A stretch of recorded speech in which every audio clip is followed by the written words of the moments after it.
guys and ghouls, and welcome to another episode of Fright Mike. I'm Sam. I'm Liz. And today, new month, new theme. We're starting clean.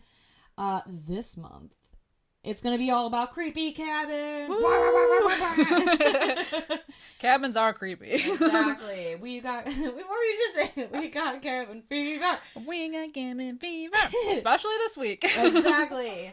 How could we do a month of creepy cabins without starting it off strong with Cabin Fever from 2002? Yeah. A classic cabin movie. Yeah. You know? Also pretty fitting with the pandemic times, I'd say. Oh, exactly. This shit hits so different post-pandemic. I could relate to several of the characters and their decisions in this movie after being, like, forced to separate from other people and in close proximity. Exactly. Checking everybody to make sure that there's nothing wrong, holding the like little thing to the nose. Yeah. Exactly. So I feel like it's kind of topical since we are still in a pandemic. True. I don't know why I said post-pandemic, as if we're not still mucking around in it. Yeah, it's still hanging on, but nevertheless. This was the directorial debut of Eli Roth. Woo. Oh my god. And it is very Eli Roth. Very, very, very Eli Roth. Is. And he plays two different characters in this movie. I know. He puts, like, director cameo to a whole new level, and it's, like, right after each other. I know. Like, right there. So I watched this movie, like, for the first time, like, the year it came out. Like, I have been a big fan of Cabin Fever since 2002. I had such a crush on Eli Roth. Same. Oh, right? Yeah. Oh my god. And then I don't know, like somewhere he just became, I don't want to say like M. Night Shyamalan, because that's not what I mean, but like kind of like an M. Night Shyamalan. Like a formula. Yeah. Yeah, where like his first movie like started out with like a fucking bang. Yeah. And then you were so excited to see the next one, which was fine. You know, because I think Hostel was his next big movie. And Hostel Part 2, I love so much.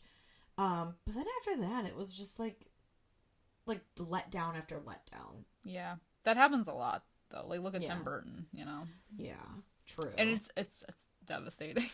And it's like, you know, I know when you're known for one thing, like, you know, you find like your little niche, you know, like Tim Burton is weird, and Eli Roth's like he's a horror guy, and M. Night Shyamalan, he likes to pretend that he's a horror guy, but really he just likes to fuck with you. Mm-hmm. But the twists are dumb, you know? But like, it's okay to try other things. Right. Like, we've talked about directors. Like Edgar Wright. Exactly. That he likes to dip his toe into several genres, and he can do them all well.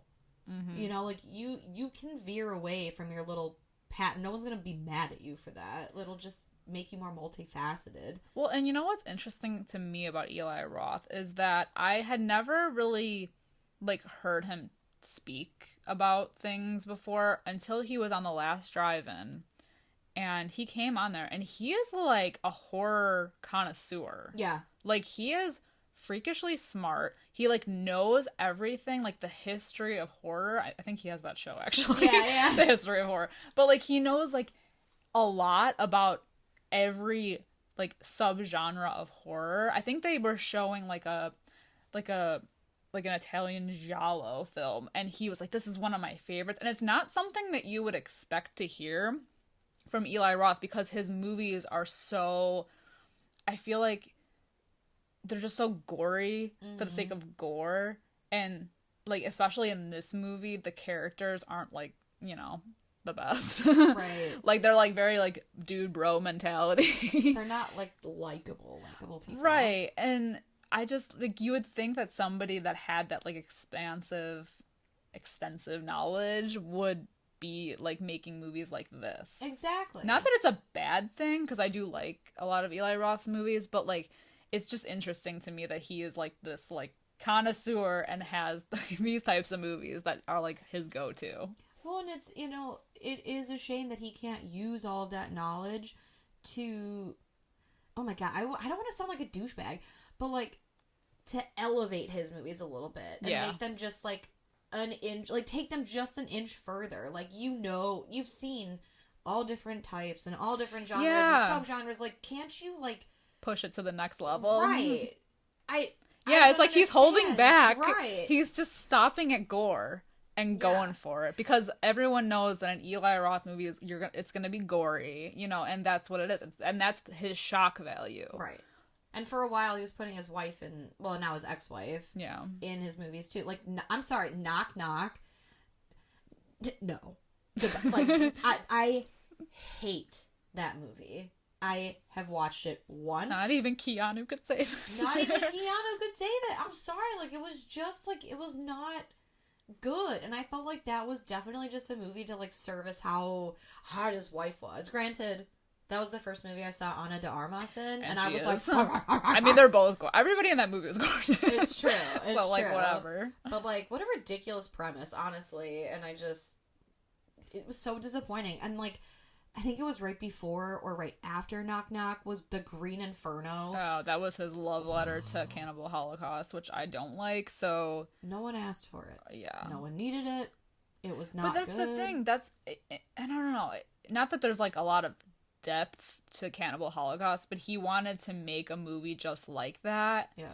But he could have done something completely different. Like, why that movie? Honestly, why Cannibal Holocaust? I don't understand the obsession that some people have with Cannibal Holocaust. Like, in a lot of ways, I feel like people that say that they like that movie are saying it because they think it's like edgy. Yeah, the like, shock value. Right. Like, those are the people that I lump in with the people that are like, oh, a Serbian film is like it's so crazy. Yeah. It's gross. That's, you gotta draw the line somewhere, I feel right, like. fucking edgelords that are just like, oh, edgelords. I can't. It sounds like some, like, Lord of the Rings shit. The Elder Edgelords. They're like the neckbeards. I can't do it. Yeah, but I definitely feel like he is holding back. He has all this knowledge and he could definitely be doing more. Do something psychological, man. I don't know. Which, like, I mean, I will say, like, I have already said it, and I will say, I love Cabin Fever. Like, for a first movie, it's good. Like, I do think it's good. Like, yeah, of course, like, the characters, like, aren't likable, you know, like, they're, like, douchebags or whatever, but, like, I do believe their situation. I believe they're friends, and I think the gore, even though there's, like, a lot of blood and everything, like, I do think it's, like, the kind of, like, gross out that I'm like, it's not too it's not Hostile. You know, like, it's gory where it needs to be, and, like, I like that there is kind of that, like, the whole, like, water situation, and how just, like, you can see, like, the trickle-down effect of everything. And it's not just some, like, spirit in a cabin, or, I don't know, like, I do like it, and I do think it works, but, like, you're absolutely right. Like, he needs to, like, push himself a little bit. He's got all this knowledge, and what are you doing with it? Yeah, and this movie is gory, but I feel like in my mind, because I hadn't seen it in a long time, I thought it was gorier than it really was. Because it's not. The trailer to this movie makes it seem like it's going to be a lot gory, especially the shaving scene. Because I was like, oh god, I'm, like, going to wince, but then I'm watching it and I'm like, it's not that bad. I mean, it's gross, it's but, the like, sounds, really, of, like, the razor. Yeah, which we'll get to that part, because there's a couple things I want to say about that, but, like, even the DVD, speaking of that, even the DVD menu to this movie is dope. That I like that it's, like, we get the cut to her shaving, and the little band-aids are the buttons that you press to play. It's so good. That's so cute. And I like the opening credits of this movie. It looks like it's very, like, white, and then as the credits, like, progress, the sheet gets more, like, bloody and brown and, like, gross, infection-y. Like, exactly. So it's, like, setting it up right away. Which, okay, before we get into it, I just have to mention, I think it is the weirdest thing that there was a remake of Cabin Fever. There's two. Well, yeah. Okay, go on. So, like, I know there's, like, Cabin Fever, like, Patient Zero. Yeah. No, I'm talking, like, a straight up, shot for shot, I believe, like, line for line remake of Cabin Fever. And, like, I think it's been so long since I watched it, or attempted to watch it. Eli Roth, I think, produced it, or, like, at least getting the green light. I tried to watch it because I think there was like one actor in it where I was like, oh my, he's kind of hot, and it was like, I don't know, it was like 2 a.m. Like I was like off work the next day or something, so I was like, oh, take advantage, I'll stay up late and watch a movie. No joke, like shot for shot, line for line, they tried to like recreate, like literally recreate this movie. For what? For why? Like the first one's fine. Yeah. If you're gonna remake it, then like remake it, like reimagine it. Well, no, and it's strange too, because I don't know when that came out, but this one was in 2002, so I feel like that's not a lot of time to remake something like that, you know? Like, so, I think like it came out in 2012 or something, like, or maybe, I guess maybe not 2012. I have to look it up, but it's okay, like, let's say, so 10 years? Yeah. That's strange. It's bizarre. I couldn't believe. It's not like it was something that was made in the 80s that you're remaking now. Like, only 10-ish, maybe less years have passed, so, like, it's weird to remake something in that short of a span of time.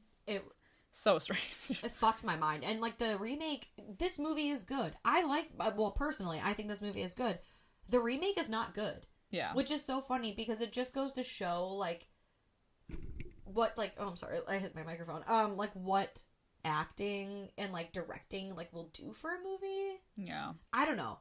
Like, put into other hands, this is what they do with it. Exactly. And it's like an experiment. But it's also weird to think, like, what if I had never seen this movie? Then would I think the remake was good? I mean, no.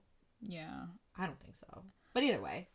Yeah. So this movie, before I forget, has a 5.6 out of 10 on IMDb. It has a 62% on Rotten Tomatoes. So it's actually higher than our previous movie. Okay. Which is interesting. Yeah. Yeah, we did Vacancy last week. Yeah. And I don't know. I feel like they're like right on par with each other. Yeah. So it's weird to see like why is this movie rated higher? I don't know. And not on IMDb though, because the other one was like 6 point something. Oh, was it? Oh, yeah. Okay. Yeah, just Rotten Tomatoes. The rating system is just so weird. I kind of like that this movie doesn't explain this illness. Yeah. Like where it originated from. Like, we just get the opening of the guy finding the dog, which is a really gross scene. Yeah. It's like squirting blood everywhere. And then from then on, we know that shit's fucked. Right.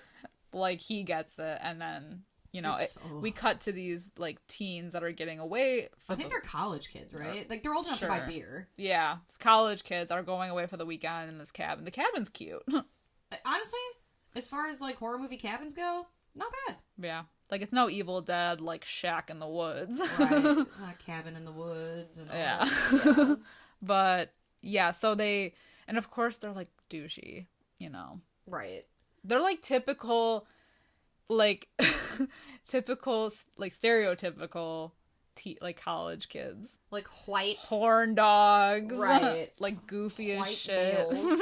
Yeah. They like to drink beer and fuck bitches and wear flannel and baseball caps. And, like, Bert is, like, an adult child. The guy that plays Bert. He's just, like, going around. He immediately gets there and just starts, like, shooting squirrels. Okay, this cast, though, like, let's talk about the cast. Because the cast is actually, like, fucking great. Yeah. I never watched Boy Meets World, but the one guy, Paul, is played by Ryder Strong, who's in Boy Meets World. I don't care for him.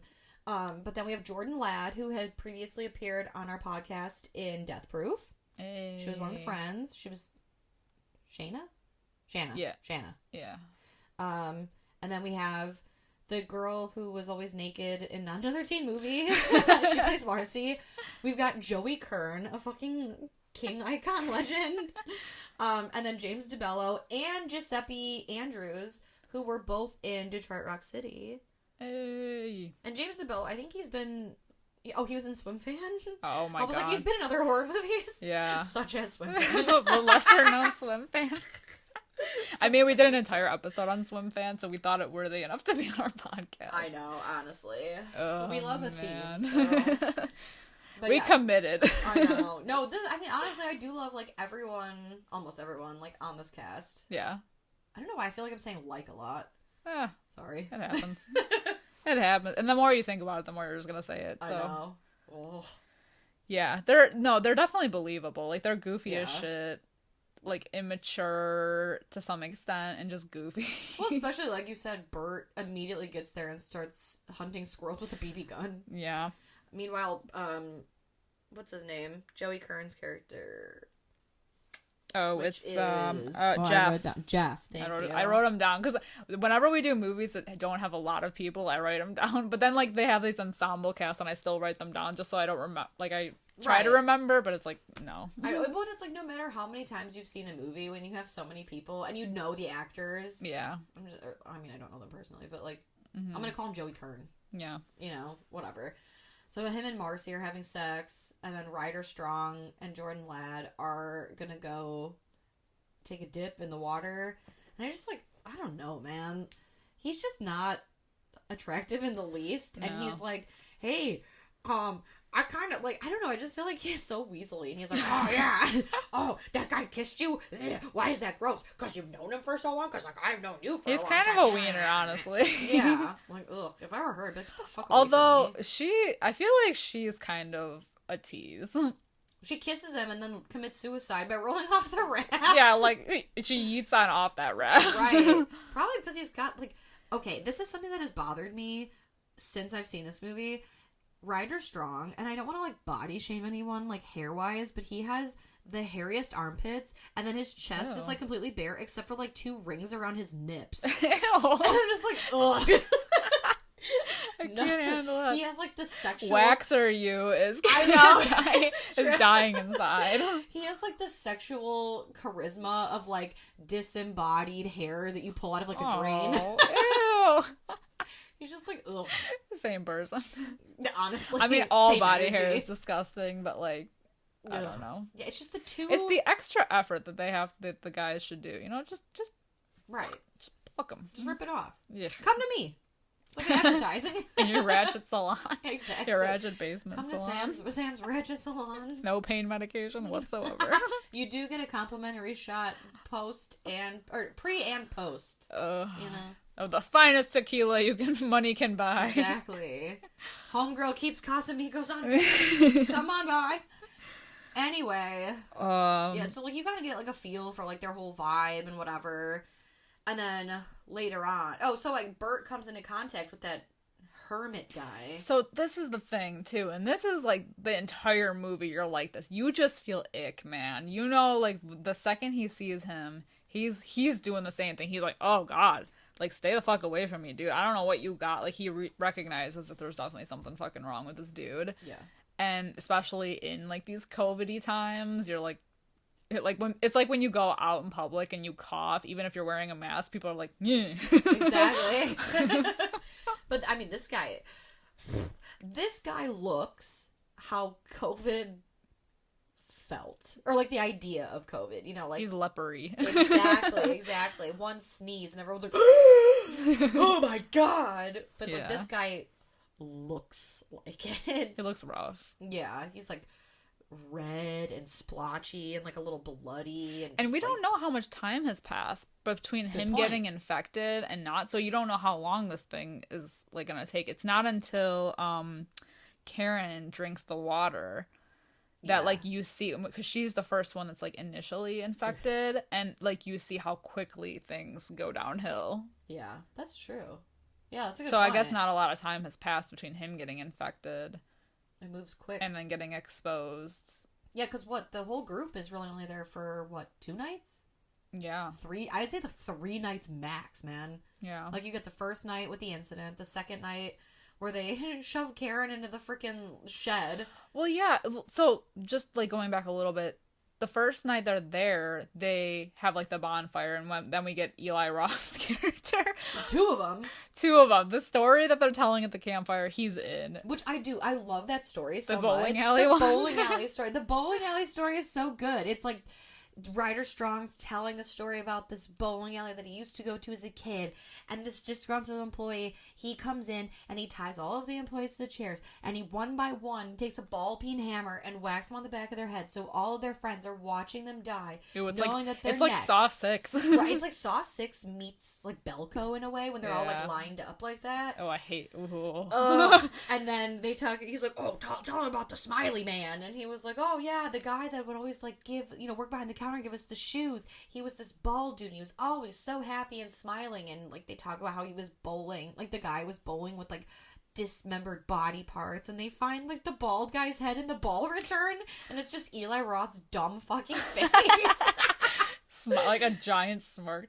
I don't know why, but that moment, like when he's telling the story, and then like the visual of him as the ball pit, it reminded me of like something that would be in Creepshow. Oh yeah, for sure. Yeah, it's like a Creepshow moment. That's so true. It's like I think it was because of the head in the first Creepshow. I don't know. Yeah, but then he shows up as the like wood dweller, the camper, random camper number 1. His whole character, he's like, oh, my name's Justin, but you can call me Grim. It's my skating name, and blah blah. Like broing out. Well, that's the best because they're like, oh, he's got a dog with him, and he's like, oh, this is Dr. Mambo, and she's like Marcy's like, isn't a doctor a professor? And like this line still, it's like. I feel like it's like an iconic line from this movie, but it's so dumb. And he's like, yeah, he's a professor of being a dog. Ooh, face. Like, fucking got you. That's the kind of shit I'm talking about. Like, the dialogue's cringe. I know. At times. Like, I still like this movie, but like, yeah. I mean, there's a few things in this movie that I would say didn't age the best. It's like some of the slurs. Oh yeah. And the choice of words they use. A little cringy, but and like out of line, but yeah. Well, yeah. Whatever. But yeah, for the most part, so yeah, some of the dialogue is like so cringy. Yeah. For the most part, it's not bad, but every now and then. For an early movie of his that he also, I'm assuming, wrote too. Yeah. It's fine. It was a rough draft. I feel like so also like as part of this conversation is when we get James DeBello, Bert and Jeff, they do a bet with each other that they can only drink beer the whole weekend, and I just like I just feel like that's something that our friends have done so many times. That the thought of now would feel like the hangover I would suffer. The weeks long hangover. I drink two alcoholic beverages now, and before I even go to bed, I'm hungover. Oh, it's rough. Like it, yeah. The dehydration sets in after like 2 beers. Oh yeah. And I feel like I've been drinking for hours and have had like, I'm like mixing my alcohols, and I'm just like after 2 beers I'm like my mouth is dry. We're definitely at that age where when we go to the bar we also order a water. Absolutely. We are that years old. Like I want to order. I have nothing to prove. That's the thing. Like I go to the bar now and I order a Bud Light because I want to partake in the alcohol, but I also need to be hydrated somewhat. I can't. It's half water anyway, so whatever. Exactly. It's a fucking Bud Light. Oh. It's essentially water anyway. Oh my god, but I mean, this kind of helps Joey Kern's character in a way. Yeah, that's true. Yeah, they this night is when like the chaos rains upon them. Yeah, because he's like, like they get a knock on the door because it starts to rain. So Dr. Mambo and Justin take a hike, like literally to go back to their camping equipment, and they get a knock on the door, and it's the sick guy, and he's like, Bert's kind of standing behind Jeff at the door, and he's like, you shot me. He's like, fuck that. Like, they get all upset. He then goes and like tries to jack their truck. Then he's puking blood. Spraying blood. Like projectile vomiting blood everywhere. Everywhere. All over the interior of the truck, the outside of the truck. They're like going, and they physically assault this man. Oh yeah, they set his ass on fire. They do. I feel like that was an accident. Burn his ass to a crisp. But yeah, well, and I think when he shows up at the door, and by this point, like Bert has already like been in his presence and knows that something is wrong, and they're all like, invite him in and give him a blanket, and he's just like, no, fuck that guy, man. Like he has fucking disease. He's gonna bring that in here. Like, oh my. Like, that's the moment that you can, like, relate because of, like, just with being... COVID? Yeah. Like, drop the groceries off at the front door. I have to bring them in and disinfect everything. I need to spray you with Lysol. Right. Get a hazmat suit. Wash your hands in bleach before you enter my house. Exactly. That was, like, the 2020 vibe. This is, like, a premonition, man. This was it. I know. It's crazy. Yeah, so they set him on fire accidentally, and he goes running off into the woods.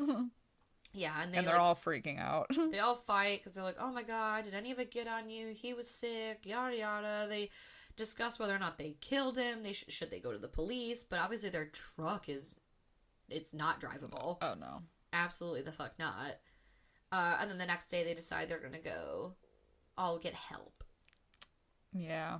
And they kind of split off. So like this is the only part of the movie where I mean I guess like I don't super mind it because it does kind of give that added layer of like where they go and they can see the extent of the disease. So Marcy takes off and gets into like a canoe. I don't know where the fuck she thinks she's going. That's what I was thinking too. And she was on it. I was like, no. Right.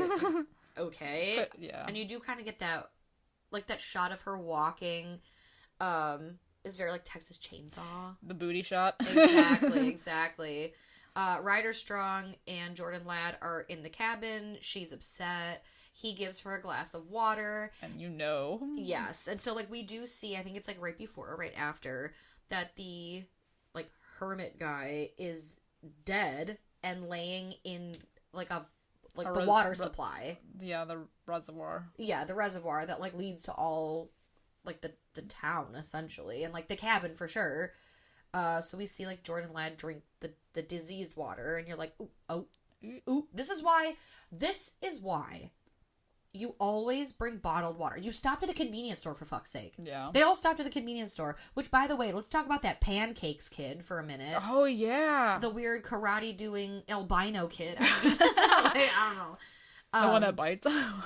Yeah, this kid has like, I mean, which to his detriment, because Yeah. he bites a diseased bird or whatever. Yeah.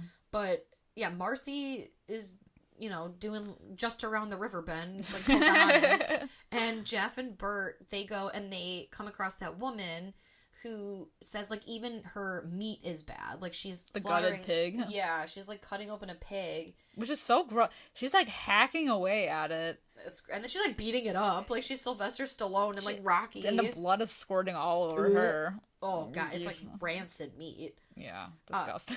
And then you find out the hermit is related to her. Yeah, it's like her cousin. Her cousin Henry or something. Yeah. There's like which by the way, also, who has a photo of their cousin in their house? I don't know. Like a single headshot photo. Like right in the foyer. Yeah.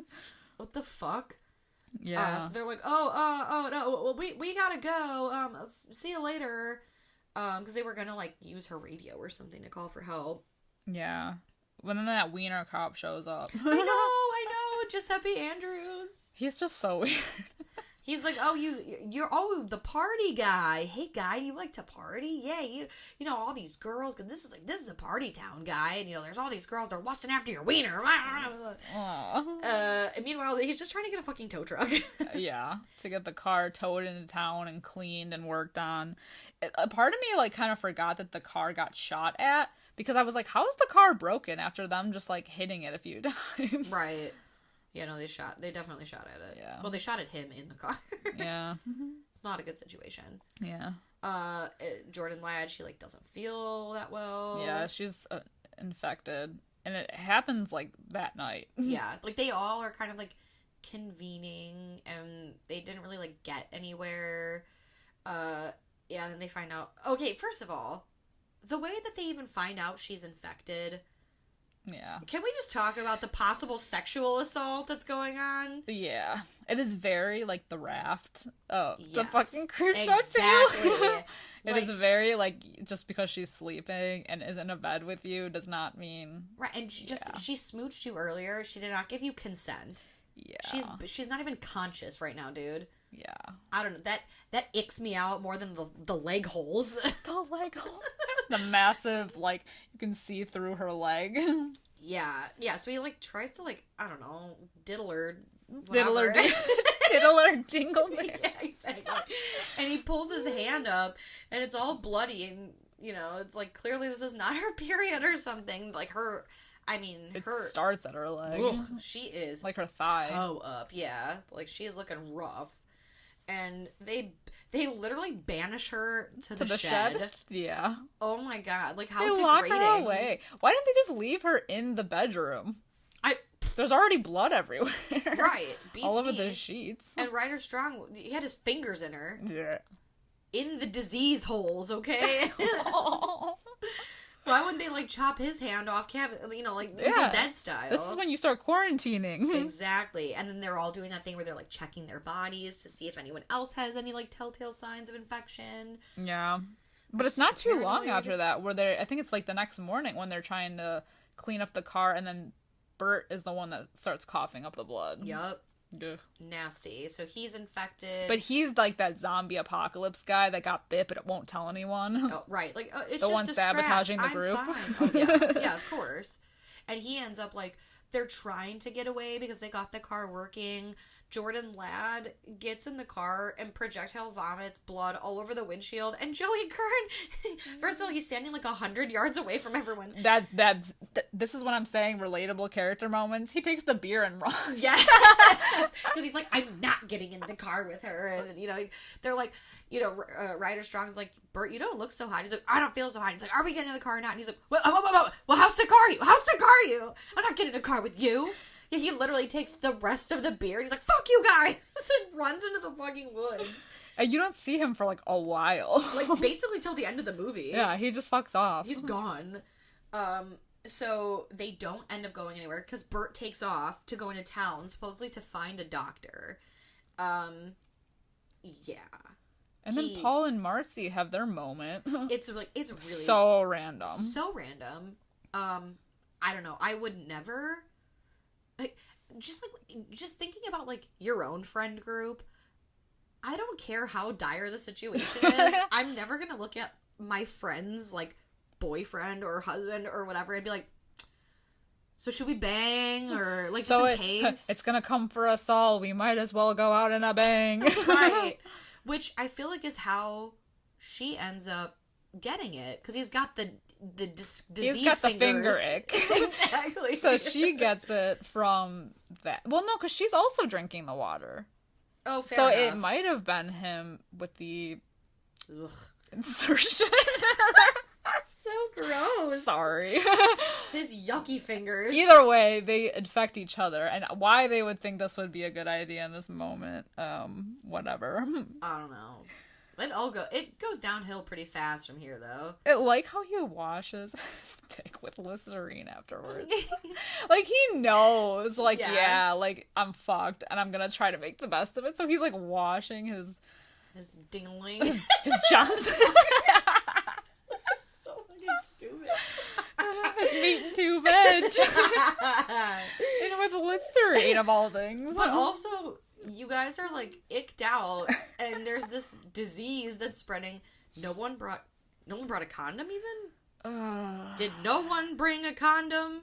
I don't know, man. Y'all are just praying and spraying? Oh. You doing the pray and spray? Jesus. Yuck. Yeah, Bert makes it into town, and the Pancakes kid does some freestyle karate, and then bites him. And then... Promptly infecting the kid, I'm sure. Because he God. does draw blood. Yeah, thank God. That little kid had to go. And then the store owner, so, like, the Pancakes kid, his name is Dennis. And he's like, my son, my beautiful son. And then Dennis's dad and two other, like, store hillbillies, they take off with their guns and they go after Bert. So they're chasing him through, like, the woods and shit. Meanwhile... Marcy is like, oh, you did a number on my back. And then she gets into, like, the shower tub thing.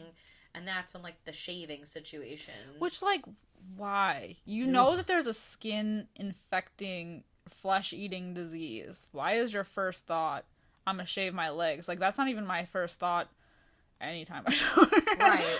I mean, like, a whole month goes by, and I'm like, oh, I guess I do have a second set of leggings on. Perhaps I shall shave my legs. I don't even like wearing shorts, like, yeah. Right. Oh, like, I mean, in the summertime, sure. But also, yeah, like, if I'm in that situation, yeah, shaving... that's not what I'm after. Yeah, also, I'm sorry. Again, I think this goes back to, like, the bougie, like, when we were talking about, like, motels and everything. I'm not gonna shower at a scary cabin. Especially when you first show up and, like, the water was brown. Yeah. I'm not doing it. It's probably, like, well water. Right. Gross. I'm gonna take myself a nice bottled water bath. Because, again, I will have purchased a case of bottled water. Yeah. I would take a whore's bath, you know, get the pitties, get the titties, get the kitties. Right? That's what they say? I mean, is that what they say? I mean, it does do the spectacles while it watch. The T-zone, the body's T-zone. Exactly. That's all you need. In desperate times, that's all you need. Right. We're women, we don't sweat that much anyway. Right. Take a wet wipe. A wet wipe. Yuck. Meanwhile, Paul went swimming with the dead guy. Yeah. He falls on him. Like, oh my. So if there was ever any doubt of whether he might be infected or not, that sealed the deal. It's in your eyes, your mouth, and your butthole now. Like, it's over for you. It went in everywhere. Right. Every crevasse. Oh my god. Yeah, that scene. Yeah. I feel like that's got to be, like, worse than the leg shaving thing, because you just... I can smell it. You just know. I can smell it. Yeah. Oh think of the smell. This whole movie, I could think of that. Like, just everyone's flesh, like, rotting away. Think of the smell. Like, but especially when they go back into the shed to get Karen, and they're like, blah, and the fucking dog is, like, eating her. Yeah. Well, that's, like, so when Paul comes back to the cabin, boy, does he come across a situation. Like, this dog is rabid, because he destroys Marcy. Yeah. All you see of Marcy is, like, her foot. Yeah. Well, yeah, and he's eating the wound of Karen in the shed, and then just promptly rips Marcy to shreds. Yeah. And then when Ryder Strong goes to check on her, like, so Marcy's dead. Like, dead. Yeah. Like, into pieces. And he's like, well, mate, you know what? Even though I saw that dog eating her insides, I'm gonna go check on Karen. And she's just like, she's just a skeleton face. She's just a skeleton with teeth. It's just teeth and eyes. No flesh. Oh my god. It's so scary. And so he starts... And he ends up looking for... I guess the whole thing with Bert happens first. Oh yeah, Bert gets like hunted by the villager guys. Right. The dad and other shop owners Joe of and Bob. Pancakes. Yeah. And so they chase him all the way back to the cabin. They're like, we got the fucking jump on him, dude. They open the door and Bert's sitting in a chair with like a shot, like, you know, his gun aimed at him, but like they get him. They shoot him, so, like, his blood and guts are, like, all over the inside of the cabin. And then Ryder Strong, he ends up, like, destroying all of them. Like, he kills all three of them. Yeah. And then he goes off, like, he takes off into the woods looking for Joey Kern, and he's like, it's the water! Don't drink the water! He took the beer. Yeah. He's committed. He did his whole, only drink beer this weekend. Yeah. Beer saves lives. Yeah. Okay. So he was good. Yeah. He ends up running into... So, like... he crashes Winston's party. Yes. Winston, the party guy. The fucking guy that swallows the harmonica. It reminds me of, like... I mean, I know this came out first, but, like, What We Do in the Shadows. Yeah. Winslow's got the harmonica. Oh my god. Yeah, he, like, really fucks up their shit, and he knocks out Winston, and he gets himself to a hospital, and the hospital's like, yuck.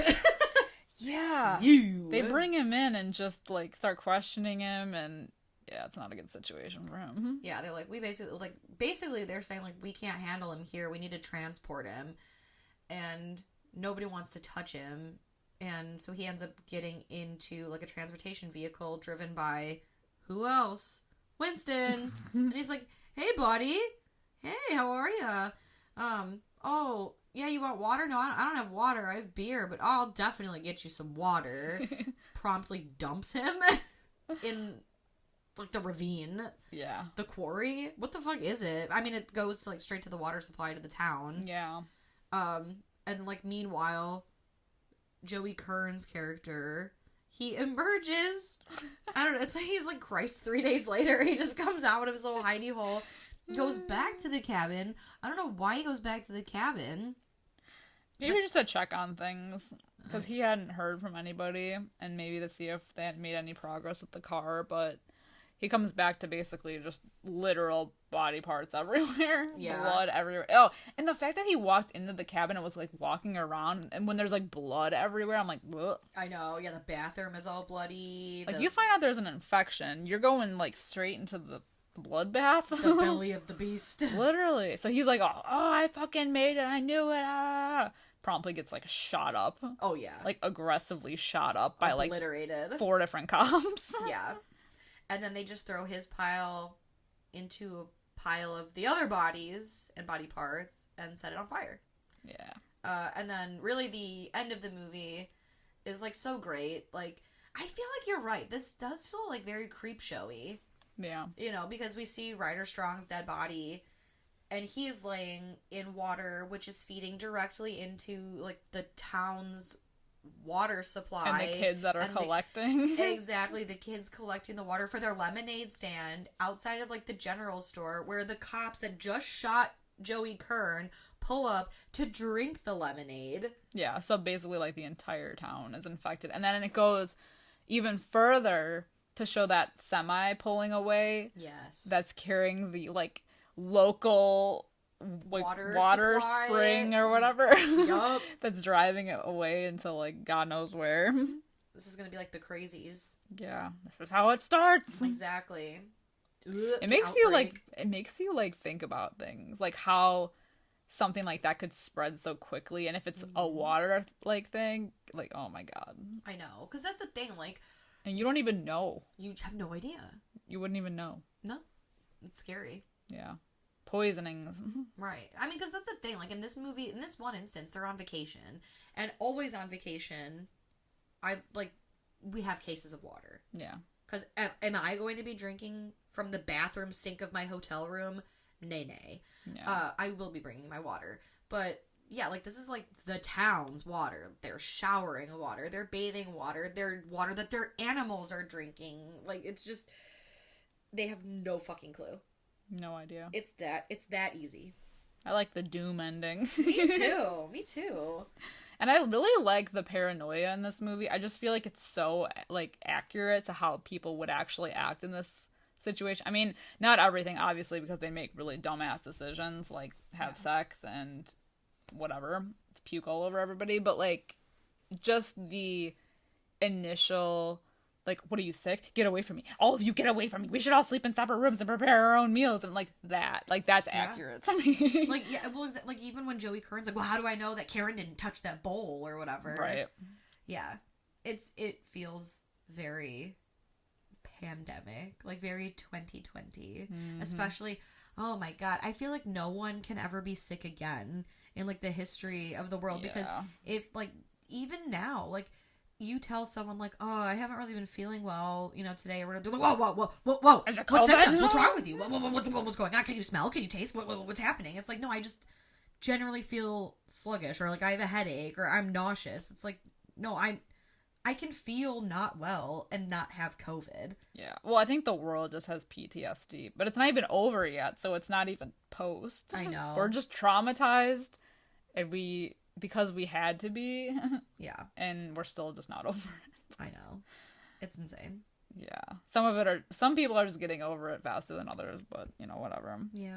But the other thing is I heard that this was all practical effects.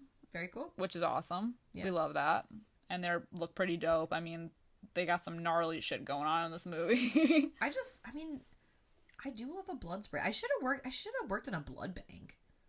My mom worked in a blood bank, and I always liked going to, like, the cold bags of blood and, like, looking at blood under, like, a microscope. I always thought that was, like, the coolest shit ever. I should have been a vampire. You should have been. Still could be. I want to. If they ever make themselves known. I know. I'm making myself readily available. Vampires, come get me. But, like, turn me into one. Like, don't drain me. I was gonna say, you're like an all-you-can-eat buffet. I mean, depending on the vampires. Oh my god. So, Sam. Yes. Cabin Fever. What are you thinking rating-wise? Cabin Fever, I'm going 4 out of 5. Fuck, me too. Yes! I love Cabin Fever. You know. What's not to like about this movie? It's a good time. It is a good time. I don't like some of the frat boy humor. I just feel like it misses, especially now. But that being said, everything else is so fucking great. Like, it's funny where it needs to be for the most part. The practical effects are very cool. It's bloody, but not overly bloody. The paranoia, like the tension, it's all good, man. And it's just entertaining. It's like a really great summer watch. 100%. And since we're heading into summer, this is perfect. Right. Like, we should have like a bonfire. Just throw this on. Yeah. Yeah. Traumatize all my neighbors around me. That'd be great. Well, that's what they get for snooping and eavesdropping. Mind Don't your look out business. your window. Exactly. Mind your business, bitch. Oh my god. Well, anyway, those are just our thoughts on Cabin Fever. We are excited to continue this month of cabin horror. I feel like what we might be covering is probably obvious, but it's fine. Maybe there will be some surprises in there. You never know. You never know. Where the wind will blow us. But anyway, let us know what you think of Cabin Fever. And we are talking about the one from 2002, not the remake. Please don't talk to me about the remake. I won't hear it. We are on Facebook, Instagram, Twitter, YouTube. We are at Fright Mike Podcast. Twitter is Fright Mike Pod. We are also on Patreon. If you guys are feeling generous and you would like to support the show, just for a couple dollars a month, you get access to extra special goodies, bonus episodes, weekly recaps, fun games. We do reviews of new movies that are out currently, so just a couple extra things that you don't get here on this main channel. It's a good, like, little hangout time over there. Fuck yeah. Hell yeah. Also, if you'd be so inclined, if you feel sexy and fun and like extra in a good generous mood, please leave us a kind review, a thumbs up, a little 5-star situation, whatever it is, wherever you can, for free. For free. Kindness is free. Say it every week.